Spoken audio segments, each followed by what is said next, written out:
Rockline welcomes from KISS, Gene Simmons. Nice to see you here, Gene. Hello, America! And also Paul Stanley. Hi, Paul. What can I say after that? Hello, Also, USA. you did forget to mention one very important thing. Please remember to include your sexual preference when you send in your coupons. Well, I thought that was mandatory, that people would figure that out on I their think own. Ozzy's great, but I liked him when he was with Harriet. Didn't you like them better when it was Ozzy and Harriet? Ozzy's a wonderful friend, and everything's nice. The obvious question that I have to ask, whichever one of you wants to answer, is why did you take the makeup off? I don't know. It's real as simple. I mean, you never want to become a prisoner to something that you create. You always want to be able to go forward. And at the time when something doesn't feel natural anymore, it's time to take it off. It's like clothes, you know. And it's also very important to make sure that people know that underneath the makeup there's really something else. We're the devil in disguise. Oh, yes, we are. How do you feel about the other bands now that are using costume-type makeup as part of their great. gigs? It's all wonderful. It's real good. I mean, you can never be a better KISS than KISS, but it's nice to see that everybody's learned their lessons well, because the people that ultimately get the most out of it are the audience. I mean, all we ever wanted to do was give the audience something that other people or other bands thought was beneath them. And most bands just thought all they had to do was go out on stage and take some good acid and jam. We kind of figured that as long as you're paying for a ticket, we might as well do something, you know, worthwhile. It's good. Ultimately, every band's got to be able to stand up on its own. You know, if you wear makeup or not, or if you decide to stick your tongue out or drool blood, I mean, hey, you've got to be good all by yourself. That doesn't make you good or bad. I want to give out the phone number to make sure that you can call. No, not my home phone. Which one? No, not your home phone. This is a number where people can call the show, and then it'll be billed to your phone a little bit later, Gene, so don't worry about it. Your number is 800-421-3222, and it's toll-free, and you can call now because we're with Gene Simmons and Paul Stanley, and all hell's broken loose. From the LP Lick It Up, All Hell's Breaking Loose, we're with KISS, Gene and Paul right now. Deep social commentary. Without a doubt. Absolutely. The album is rife with that. That's right. We are reflective of the political situation and the socio-economic situation of America. We are reflections of Your inner Shravis. That's right. And also, for those of you with soft ears, that was all hex breaking loose. That's the MOR version. We're going to take a call. First one for you guys tonight from New York, your home. New York! Yay. WAPP is our station. Tom, you're on Rockline. Yeah, thank you. Gene or Paul, whoever wants to answer. Now that you're unmasked, will your stage show change? I saw you in 76, 77, 78 in Dayton, Ohio. Is it going to change that much, or is it still going to be wild as it was? No, this is Paul, right? Gene, Yes. that's you, right? Right. This is Paul. No, the show's actually gotten crazier than it was before, because now that we took off all those clothes, we got a chance to run around a bit more. So there's a lot of flesh, there's a lot of flash and trash. It's just what you'd expect from us. You know? On the encores, this is Gene. On the encores, we come out nude, so... I also give birth in the middle of this show, sort of to lend some social credence to the show. Clearwater. Tom, how's it back in New York? What's that? How's it back in New York? I love it. I've been here a year and a half, and I love it. I'm waiting on KISS to come to New York. Okay, we'll be there soon. We'll be there probably at the end of March. Second week in March. Yeah. Second week, third week in March. Let's go to the other coast where we are, West Covina, California, listening to 95.5 KLOS. Julie, you're on. Okay, hi, how you guys doing? Hi, Julie. Hi, Julie. We saw you in Long Beach, and you were really great. Thank you very much. You hear that, America? Covina, Covina. I want to know if you guys might be making a video cassette of one of your live performances. We have some private ones available that you... I misunderstood. I'm You mean sorry. those kind of video cassettes? I don't know. We haven't thought about it much, but anything's possible. Who knows, right, Gene? So far, there's a new video that's out called All Hex Breaking Loose. That's on MTV and XYZ and ZLB. What do you have out here, Z or MTV? We have both. We have both. So it's all over the place. Yeah, we got night tracks, Friday night videos. We get them all. This is cosmopolitan. If you haven't seen it, you can come over to the hotel room front of the And our next phone call from Bay City, Michigan, listening to Flint's WWCK. We have Brian on the line. Hey, Brian. Hey, hi, Paul. Yeah. And Gene. Well, I'd like to say first off, you're great. I love Thank you very KISS. much. Thank you. Okay, what I want to know is, after working with Ace for quite a few years, and then, with whatever happened, having Vinny then come in, what was it like switching from Ace over to Vinny? It was, it really wasn't that hard, because Vinny basically plays the same style, and his influences are pretty much the same as us. He's got a better body than Ace, and Gene likes playing with him. Vinny, look, you got to understand that people's lifestyles change, and everybody should be able to talk for themselves. So that's why I'm about to talk for Ace. No, at a certain point in Ace's life, and also Peter's life, who was our original drummer, you know, things change. You get married and you have kids. And boy, are you dumb for doing that. No, I'm kidding. Anyway, their lifestyles changed, and they're now changed at home to the refrigerator and take out the garbage. No, we're kidding. They're both very happy. They have kids. And I can't wait to do that. And they call up 2 o'clock in the morning, why me? I thought you did that on stage in some of the performances anyway. I told you, we do give birth. Well, there you have it. We're going to play a song now. Satanic birth, of course. Oh, the only type. Goes without saying. A song from the album Creatures of the Night, a song that's become a rock and roll anthem by Kiss. I love it loud.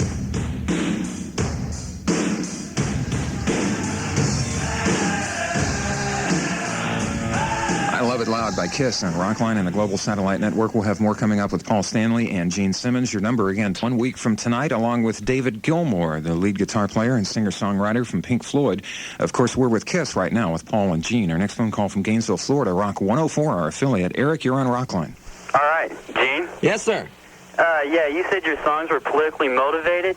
I was kidding. You were kidding? Yeah, I mean, they're about as politically motivated as, having the secret to life. We also stick little secret No, it's not true. Oh, okay. The only thing that maybe they're motivated by is some of the fans that we meet, especially female fans. They're more road songs. They're more sort of diaries of what goes on the road, who we meet, things like that. Is it your child? Is it not? Songs of that nature.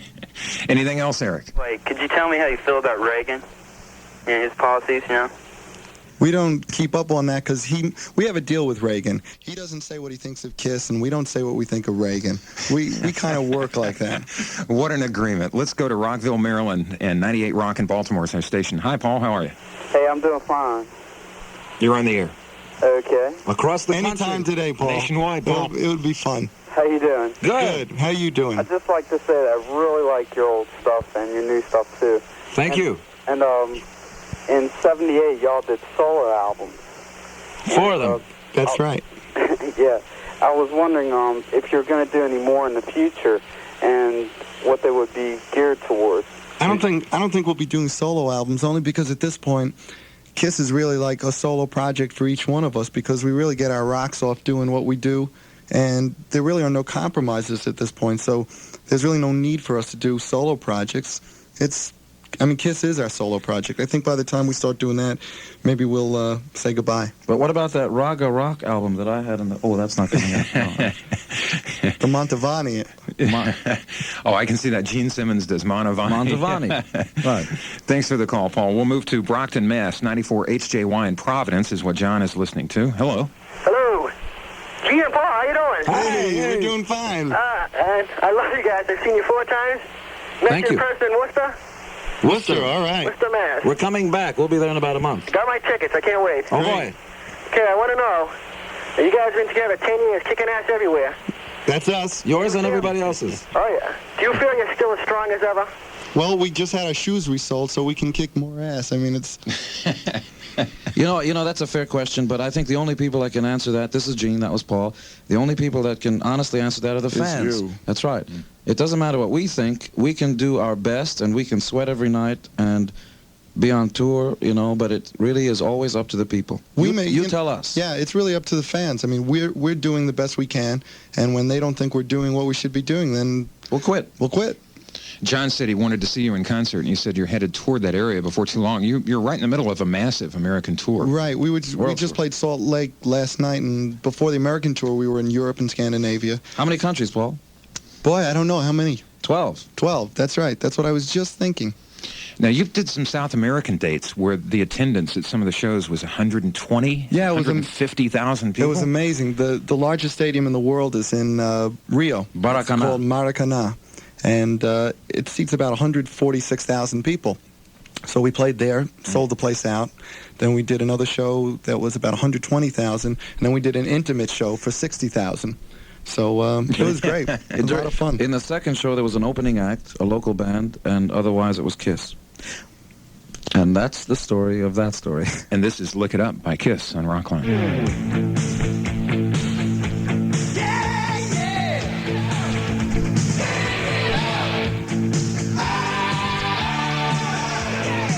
Title track of the latest one by Kiss. Look it up on ROCKLINE and the Global Satellite Network. I'm BC. Next call from New York. Again, WAPP, our station. Hello, John. Hello. Hi, John. Hey, John, how are you? Hey, Paul, what's up? Hey, man, what's going I've on? been a fan of you guys for like 7-8 years. I think you're the best. Boy, I like hearing that accent. It makes me feel like I'm home. All right. I got to ask you just something quick before I ask my real question. What? You remember reading a review of Creatures of the Night in Kick-Ass Monthly? Yes. I was the one that wrote it. All right. And I just got to say, I love you guys, always have. My question is, and I hope this one doesn't stump you, or, send dates back to Jendell or something. But, on the Creatures of the Night album, I think it was, one of the songs on the second side was copywritten a year before the album came out. So I was just wondering how long you guys have been associated with Vinnie Vincent as, a songwriter. What was it? What was the song on? Creatures? It was on Creatures. I think it was on, I Still Love You. No, all those songs were written within maybe 4 months of recording the album, so we only met Vinnie probably about 5 months before we started the record, so it couldn't be much before that. Was he working with the band a while before he was considered a full-fledged member? Ace, during the making of Creatures of the Night, our 17th record about a year and a half ago, 2 years ago, almost 2 years ago, Ace was involved in a car wreck, got sick, decided not to go off on tour, and during that time we started writing with other people, and Vinnie was one of the people that we wrote with. It was only later on that he became our lead guitarist. Does that answer the question? Answers that, yeah. That take care of it, John? We're going to record Acrobat.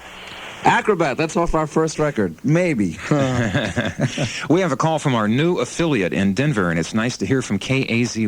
We have Katie on the line. She is in Cheyenne, Wyoming. Cold there, Katie? Not really. All right, what's your question for Paul and Jean, please? Okay, well, first of all, I want to say that I love them both. Very much. Mommy. And I wanted to know why they had changed from putting out 3 or 4 albums, say, in their first year, year or so that they had performed, and now they only put out, one every 12 years or so. No, we put out 12 months. 12 months or so. Actually, we put out an album every 9 months because we can't think of anything that's less costly. Katie, I think you're imagining things, but I mean, it's wonderful that people think that we put one out. The truth is that we used to put one out every 9 months. It may have seemed, like 3 in a year, but it's impossible. No, I think we were putting out 2 a year for a while, but that's because we were trying to get people to hear us, and radio wasn't playing us. They weren't playing us. But it's been 10 years now, and this is our 18th record, so it averages out to almost 2 a year. We'll have more with Gene Simmons and Paul Stanley of Kiss on ROCKLINE right after To Kill Rock and Roll All Night by Kiss.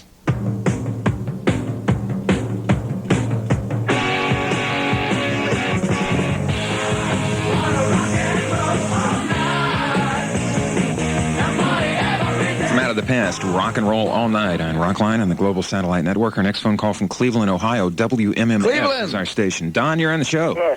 Hey, Paul. Yeah. I heard it was, somebody said that you was going with Stevie Nicks. I wonder if that's true or not. I don't know where we're going. She hasn't called me.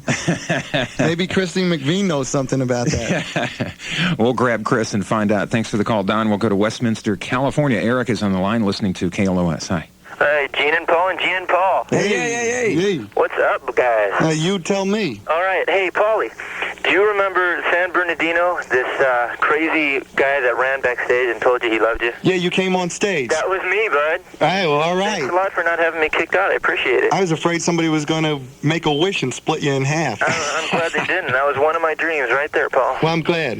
Okay, I got a question. I know Gene's going to have a lot to say about it. What would be something you guys would say to all these church guys messing with you? We got nothing to say to those people. Funny, I could have sworn Gene had a lot to say about it. He doesn't. Go He ahead. doesn't. Okay. It's not important. We shouldn't really even talk about it because we're a band and they're trying to get a free ride and they're just not important enough to talk about. So next subject. So we'll take a call from Omaha. Thank you, Eric. By the way, Chris, listening to Z92, is on ROCKLINE. Hi. Yeah. Yeah. You Gene? Yeah. Yeah, this is Chris. I saw you many, many years ago. I got a question for you. Okay. What motivated you to spit fire on stage? I eat a lot of Italian food and have a lot of gas, and I can't keep it in, and so it comes out in the form of fire right out of my mouth. Uh-huh. Sometimes it backfires and comes out the other end. Uh-huh. What got you interested in doing it in the first place? What got me interested in doing I was trying to figure out a way to be sort of different than everybody else, and so I wound up wearing strange clothes and sticking out my tongue and throwing up and doing all kinds of stuff like that. And the rest is history. Thank you. History. History, okay. Absolutely. I want to give everybody information about the Ozzy Osbourne sweepstakes with a grand prize trip to San Diego for two to see Ozzy in concert, backstage passes, and, of course, tickets. $100. Harriet's going to be there, too. Coming up next week, Quiet Riot and David Gilmour of Pink Floyd. And 2 weeks from tonight, Van Halen. And we've got a whole lot more planned for you in 1984. Thanks to Christine McVie and, of course, to Gene Simmons and Paul Stanley of KISS. We had a great And thank time. you. All right, thank you. But especially thanks to our fans. See you, America. And continued good luck, and thanks for the good music over the years. Even though you haven't gotten radio play, you're getting it now, and it's well-deserved.